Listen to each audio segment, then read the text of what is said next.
নমস্কার, পলুস ডায়েরির আরেকটি নতুন পাতায় আপনাদের অনেক অনেক স্বাগত। সেজেগুজে আজকে তৈরি হয়েছি। কোথায় যাব? চটপট বলছি। তার আগে বলুন তো, এই ড্রেসটা কেমন লাগছে? হ্যাঁ, একটা স্পেশাল দিন উপলক্ষে আজকে স্পেশালভাবে রেডি হলাম। আর এই যে চলে যাচ্ছি আমাদের ময়ূরপঙ্খীরাজি করে, আমি, সুবীর আর আমার ছোট্ট পোস্তসোনা। এতদিন ধরে নিউটাউন এরিয়াতে আছি, কিন্তু কোনোদিনই কিন্তু আমরা বিশ্ব বাংলা গেটে যাইনি। তাই হঠাৎ করে কর্তামশাইয়ের কাছে একটু আবদার করে বসলাম, চলো না বিশ্ব বাংলা গেটে নিয়ে যাবে। মায়েরও অনেক দিনের স্বাদ ছিল বিশ্ব বাংলা গেটে যাব, কিন্তু ওয়েদার তো ভীষণই খারাপ কয়েকদিন ধরে। হঠাৎ করেই ভাবলাম না, আজকে ওয়েদারটা ভালোই আছে, তাই রবিবার দিন বিকাল বেলায় ভাত ঘুম সেরে চলে গেলাম বিশ্ব বাংলা গেটে। এই গেটের কিছু নিয়মাবলী আছে ওঠার জন্য, তো সেটা কিছুটা আমরা জানতাম, আবার কিছুটা জানতাম না। চলুন আপনাদের সাথে সেটাই শেয়ার করি। আমাদের বুক মাই শো থেকে এর টিকিট বুকিং করা ছিল। আমরা 6টা থেকে 7টা স্লট ভেবেছিলাম, কিন্তু ওখানে গিয়ে জানতে পারলাম 6টা থেকে 6:45-এর স্লট। তো ওখানে যাওয়ার পরেই একটু দেরি হয়ে গেছিলো, কারণ পোস্তর নাচের স্কুল থেকে ওকে কিছুক্ষণ নাচ করিয়ে নিয়ে আমরা গেছিলাম, তার জন্য একটু দেরি হয়ে গেছিলো, প্রায় 6:15 বেজে গেছিলো। তো ওনারা বললেন আপনারা তাড়াতাড়ি চলে যান, না হলে 6:45-এ বন্ধ। তো যাই হোক, আমরা মোটামুটি ওপরে উঠে গেলাম লিফটে করে কলকাতার সুন্দর দৃশ্য দেখতে দেখতে। এবং দেখুন, এই উপরে উঠে যাওয়ার পর কি সুন্দর ওপরটা লাগছে। আমাদের তো ভীষণ ভালো লাগছিল। আমরা ভাবলাম ঠিক আছে, দেরি হয়েছে তো কি হয়েছে, তো ওখানে নয় বেশি কিছু খাবো না, ওপরটা ভালো করে ঘুরবো, ঘুরে 1 কাপ কফি সবাই মিলে খাবো, খেয়ে তারপরে আমরা ওখানে কিছুক্ষণ ঘুরে একটু যাব অ্যাক্সিস মলে। কিন্তু কি আর বলবো আপনাদের দুঃখের কথা, ওখানে যাওয়ার পর ওখানে কাউন্টার কিন্তু একটাই, যে কাউন্টারে ভীষণ ভিড় হয়। আর সন্ধেবেলা থেকে আমরা যদিও জানতাম না যে ওখানে 6:30টার পর কোনো অর্ডার নেওয়া হয় না। 6:28-এ যাওয়া সত্ত্বেও আমাদেরকে বলা হলো যে না, কফির কাউন্টারে বন্ধ, আর কফি দেওয়া হবে না, যেটুকু কফি আছে এইটুকুই এখানে দেওয়া হবে।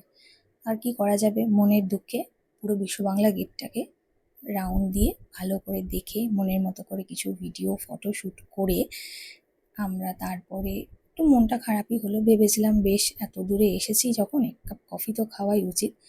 আচ্ছা, এনাদের কিন্তু নিচ থেকেও টিকিট পাওয়া যায়, এখানে টিকিট কাউন্টার আছে। আমরা বুক মাই শো থেকে এসেছিলাম বলে আমরা খুব একটা জানতাম না, কিন্তু নিচেও টিকিট পাওয়া যায়। ডিনারের জন্য আলাদা স্লট, আলাদা টিকিট, এবং সেটা ভাড়াটাও কিন্তু একদমই আলাদা। তো যারা যারা আসবেন এখানে একটুখানি স্লটটা দেখে আসবেন, এবং টাইম যেটা সেই টাইমেই আসবেন, কারণ এনাদের কিন্তু টাইম খুব পাংচুয়াল। মানে প্রথমবার দেখলাম সরকারি জায়গায় এত টাইম পাংচুয়ালিটি মেনটেন করা হয়। আর খাবার দাবারের টেস্ট তো বলতে পারবো না, কারণ আমরা কিছু খাইনি। তাই মোটামুটি ওখানে ঘোরাফেরা করে দেখুন আমরা আবার লিফট দিয়ে নেমে যাচ্ছি। চলে এলাম অ্যাক্সিস মলে। কি আর করবো, এখানে এসেই সবাই মিলে 1 কাপ করে কফি নিয়ে নিলাম। আর পোস্ত তো কফি খাবে না, তাই পোস্তর জন্য নিয়েছিলাম জুস, আর সঙ্গে নিয়ে গেছিলাম লটি চকোপাই, ওর ফেভারিট। আর দেখুন সঙ্গে এই টা না হলে হয়। তারপরে পোস্তর তো আবদার, গাড়ি চড়াতেই হবে। এখন আবার বাবু বড় হয়ে গেছেন, তার নাকি জাজ জাম্পিং ভালো লাগে না, তাই নাকি গাড়ি চড়তে দিতে হবে। তাই তার বাবার আবদারে গাড়ি চড়তে দেওয়া হলো, এবং গাড়ি চড়ে তো সে বেজায় খুশি। কিন্তু মনটা একটু খারাপই লাগছিল, যদি বিশ্ব বাংলা গেটে এতদিন পর গেলাম, কিছু যদি ওখানে বসে আর একটু টাইম স্পেন্ড করতে পারতাম খুব ভালো হলো। যাই হোক, আবার পরের বারে নিশ্চয়ই অন্য কোনো দিন যাওয়া হবে।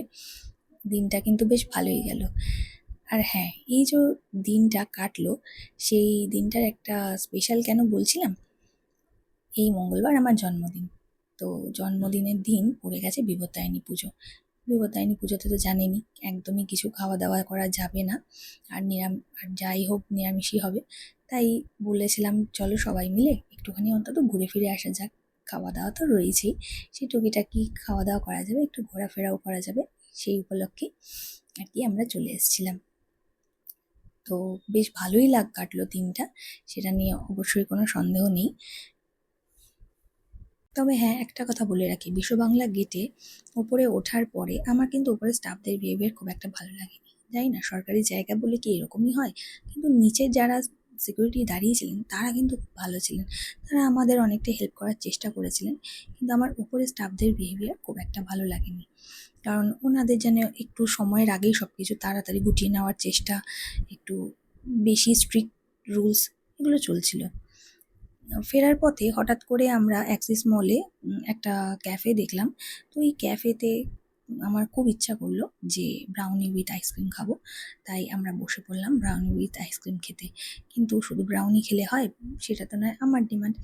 রাত্রের বেলায় তাহলে কি খাওয়া যাবে? তাই সবাই মিলে একটা পিৎজা নিয়ে নেওয়া হলো। সত্যি অসাধারণ ছিল এই পিৎজার টেস্ট। আর দেখুন, এত সুন্দর ব্রাউনি, সত্যি কথা আমি লাইফে মনে হয় ফার্স্ট টাইম খেলাম। আর ব্রাউনি খেয়ে মনের মতো করে তারপর চলে এলাম আবার বাইকে চেপে আমাদের বাড়ির দিকে। আমার কিন্তু বাইকে করে লং ট্রিপে বেশ ভালোই লাগে। যদিও এটা খুব একটা লং ট্রিপ ছিল না, বেশ ছোটোখাটোই ট্রিপ ছিল, কিন্তু আমার কিন্তু ভালোই লাগে। কলকাতা শহরে বৃষ্টি, রাত্রে যদি বৃষ্টি না পড়ে বেশ ভালোই হয়। তো এই দেখুন আমরা স্নেহদিয়ার সামনে দিয়ে ফিরছি। খুব ভালো লাগে জানেন এই স্নেহদিয়াটা দেখতে। আমাদের তো ভীষণ ভালো লাগে এই জায়গাটা। এত সুন্দর সাজানো গোছানো, আর এই রাস্তাটাও ভীষণ সুন্দর, একদম যেন পরিষ্কার পরিচ্ছন্ন, খুব সুন্দর রাস্তা। আর এই যে ইকো পার্কের সামনে দিয়ে চলে যাচ্ছি আমাদের গন্তব্যস্থলে। আজকের ব্লগটা আপনাদের কেমন লাগলো নিশ্চয়ই জানাবেন। আর যদি আরও কিছু ইনফরমেশান জানার থাকে অবশ্যই কমেন্টে বলবেন। আর যদি আমার ভিডিওসগুলো আপনাদের ভালো লাগে তো ফলো করতে পারেন। কোনো বক্তব্য থাকলে অবশ্যই জানাবেন। চলুন আজকের মতো আসি, টাটা।